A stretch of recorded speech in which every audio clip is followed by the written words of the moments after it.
Hello and welcome friends. जैसा कि जानते हैं कि आपने थंबनेल पे तो देख ही लिया होगा कि आज की इस वीडियो में टॉपिक क्या है। टॉपिक हमारा वही है जो थंबनेल पे आपने देखा। अब टॉपिक के अकॉर्डिंग हम बात करेंगे कि हम कैसे इस प्रॉब्लम का सोल्यूशन ढूंढेंगे। ठीक है, अब जो भी सोल्यूशन है हमको ढूंढना है। प्रॉब्लम क्या आ रही है वो भी दिखाता हूं। जैसा कि आपने थंबनेल पे तो पढ़ ही लिया होगा, तो टैली प्राइम में ओपन कर लेता हूं। आप देख सकते हैं टैली प्राइम का लेटेस्ट वर्जन एडिट लॉग मेरे पास है, तो मैं उसको ओपन कर रहा हूं।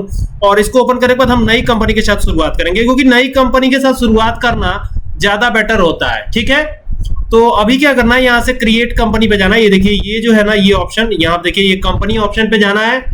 कंपनी ऑप्शन पे जाकर के क्या करना है, हमें यहां से कंपनी पे जाना है, क्लिक करना है और फिर चलना है क्रिएट ऑप्शन पर। तो क्रिएट कंपनी पर आ गए हम। क्रिएट कंपनी पर आने के बाद हमें क्या करना है, जैसे क्रिएट कंपनी पर आते हैं तो यहां पर कंपनी का नाम देना है। ठीक है, प्रोडक्शन कंपनी, ये लिखता हूं मैं इसका नाम, प्रोडक्शन कंपनी। कुछ भी नाम हो सकता है, लेकिन फिलहाल मैं यहाँ पे नाम दे रहा हूँ प्रोडक्शन कंपनी। एंटर करेंगे, यहाँ आएंगे और यहाँ पे जो एड्रेस है लोकल का वो डालेंगे, न्यू कॉलोनी देवरिया। ये एड्रेस हमने डाल दिया। वैसे लखनऊ भी डाल सकते हैं, अभी तो लखनऊ में हूँ तो वो लखनऊ वाला एड्रेस ही डाल देता हूँ, लखनऊ वाला एड्रेस। ठीक है, आलमबाग यहाँ पे आलमबाग, इसको करेंगे स्मॉल लेटर BAGH। ठीक है, कृष्णा नगर देवरिया, कृष्णा नगर लखनऊ, कृष्णा नगर लखनऊ। ठीक है, तो ये हो गया आलमबाग, कृष्णा नगर लखनऊ, ये मेरा घर है। अब यहाँ पे जैसे ही आते हैं तो यहाँ उत्तर प्रदेश आएगा, तो ये उत्तर प्रदेश कर लीजिएगा। बाकी यहाँ पर लोकल एरिया का जो पिन कोड है कृष्णा नगर का वो डाल दीजिएगा। मैंने फिलहाल स्किप किया है और एंटर करके इसको एक्सेप्ट कराएंगे। ये एक्सेप्ट करा लिया। अब इसको भी कंट्रोल करके मैं डायरेक्टली एक्सेप्ट कराता हूँ, क्योंकि हमें अभी जरूरत है नहीं और सब चीजों की। तो मैंने ना ही GST एक्टिवेट किया है, ना ही कोई और चीज को एक्टिवेट करने पे विशेष ध्यान दिया है। ठीक है, तो अभी क्या करना है, अभी सीधा आना है। हम रिसिप्ट वाउचर में एंट्री कर सकते हैं, लेकिन चूंकि टॉपिक आज का रिसिप्ट वाउचर वाला है ही नहीं, तो हम यहाँ पे क्या करेंगे, सीधा आएंगे परचेज में। आए परचेज में, अब ये ध्यान रखिएगा कि ये आइटम इनवॉइस मोड में रहना चाहिए। ये चीज जो है किस में रहना चाहिए, आइटम इनवॉइस मोड में। और यहाँ पर एक चीज और है, F12 प्रेस किया है और यहाँ पर आप देख सकते हैं कि ये एक विंडो ओपन हुई है और कंसोलिडेट कंपाउंड यूनिट, ये सारी चीजें आ रही हैं। एक बार F11 भी प्रेस करके चेक कर लेते हैं। ये यहाँ पे आए और ये देखिए, ये सेपरेट कॉलम वाला ऑप्शन को हम ऑफ कर देते हैं। इसको नो करेंगे, कंट्रोल ए करेंगे, तो देखिए यहाँ पे जो दो ऑप्शन बन रहे थे वो हट गए। अब यहाँ पर क्या होता है ना, यहाँ पर हम सप्लायर द्वारा दिया गया इनवॉइस नंबर देते हैं और यहाँ पे डेट चेंज कर लेंगे। डेट होगा हमारा 1 अप्रैल या 2 अप्रैल, जो भी आप डेट करना चाहते हैं यहाँ पे कर लीजिएगा।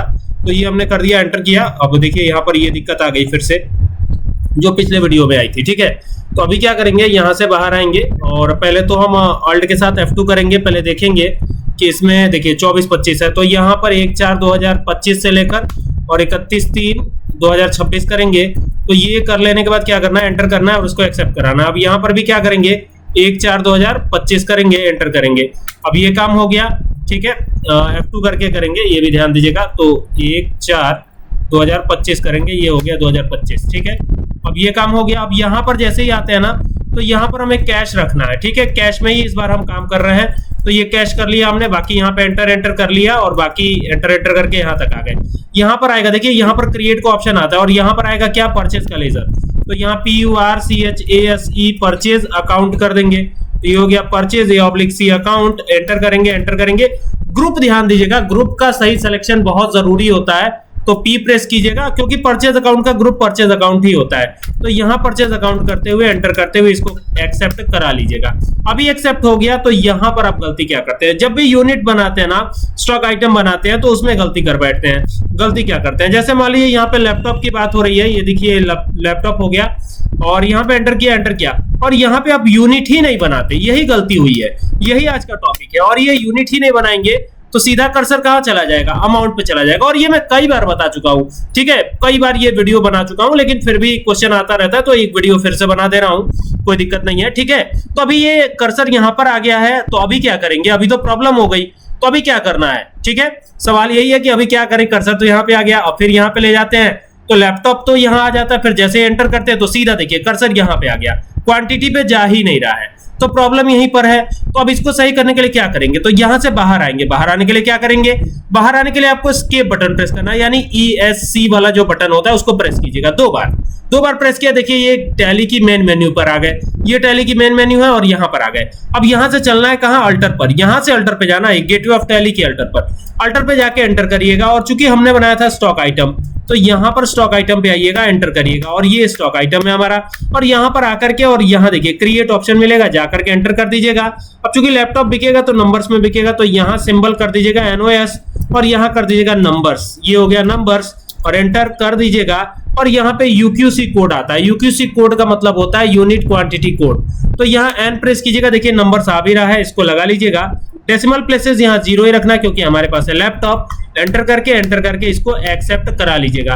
अब ये काम हो गया है। अब जब V बटन प्रेस करके परचेज में जाएंगे, और जो भी सप्लायर इनवॉइस नंबर डालते हुए नीचे आएंगे, कैश में करना या क्रेडिटर पार्टी से परचेज करना है क्रेडिट में, तो ये सब देख लीजिएगा। फिलहाल मैंने कैश रखा हुआ है, देख सकते हैं पूरा का पूरा कैश रखा हुआ है। एंटर करेंगे, परचेज अकाउंट लगाएंगे, और यहाँ लैपटॉप की बात कर लेते हैं। अब देखिए सीधा क्वांटिटी में हमारा कर्सर पहुंचता है, और यहाँ पे 60 क्वांटिटी ले लिया, एक की खरीद रेट 30,000, तो बेचेंगे तो ज्यादा का ही बेचेंगे, डिस्काउंट है ही नहीं।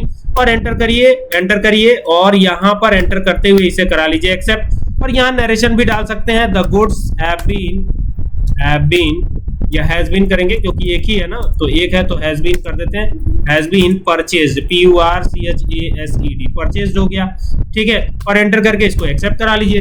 तो यही बात खत्म होती है। और ये अगर आपको दिक्कत आ रही है तो आई होप कि इससे सॉल्व हो जाएगी, ठीक है। एक्सेप्ट तो करा लिया, लेकिन कई बार क्या होता है ना, हम यूनिट भी बना लेते हैं। जैसे मान लीजिए अभी तो यहाँ की बात रही, यहाँ पर आते हैं, यहाँ से भी यूनिट कई बार बनाई जाती है, स्टॉक आइटम भी बनता है। तो क्रिएट पे जाके पहले हम क्या करते हैं, यूनिट ही बना लेते हैं। तो एक तो यूनिट NOS बनाया है। अब मान लीजिए कि यहाँ पर शुगर आप परचेज कर रहे हो, तो यहाँ पे यूनिट पहले ही बना देता हूँ। जैसे सिंबल यूनिट का केजी दे दिया, यहाँ पे लिख दिया किलोग्राम, देखिएगा ध्यान से, ये हो गया किलोग्राम। अब यहाँ पे के जैसे ही प्रेस करते हैं तो किलोग्राम्स आता है, किलोग्राम्स लगेगा। चूंकि आधा किलो बेचेंगे तो यहाँ पे या खरीदेंगे तो 3 यहाँ पे रख दिया डेसिमल प्लेसेस, तो ये किलोग्राम नाम से बना लिया है। और यहाँ से बाहर आ गए, यूनिट तो बना लिया। अब लेकिन जब स्टॉक आइटम बनाएंगे तो यहाँ पे सप्लायर द्वारा दिया गया इनवॉइस नंबर आएगा, एंटर करेंगे। अब डेट 1 अप्रैल की लेते हैं और कैश में ही कर लेते हैं, इसको भी हम कैश में ही कर रहे हैं, ध्यान से देखिएगा। एंटर करिएगा, और एंटर करते हुए फिलहाल GST की तो कोई बात ही नहीं है। अब यहाँ पर आते हैं ना, तो यूनिट तो Alt C करके बनाएंगे। अब जैसे शुगर है, SUGAR, शुगर हो गया, एंटर किया। अब देखिए यूनिट तो हमने बनाया हुआ है, तो शुगर तो नंबर्स में, भाई चीनी अगर खरीदते या बेचते हैं तो 1 चीनी या 2 चीनी थोड़ी ना खरीदते हैं, किलो में खरीदते हैं, ठीक है। तो यहाँ पर क्या करेंगे, यहाँ पे केजी रखेंगे। लेकिन आपने बनाया जरूर है यूनिट, और यूनिट आप रखते नहीं है, आप उसको यहाँ पे अप्लाई नहीं करते हैं, और यहाँ पे डायरेक्टली नॉट एप्लीकेबल करके आगे बढ़ जाते हैं, तो भी परेशानी बढ़ जाएगी आपकी।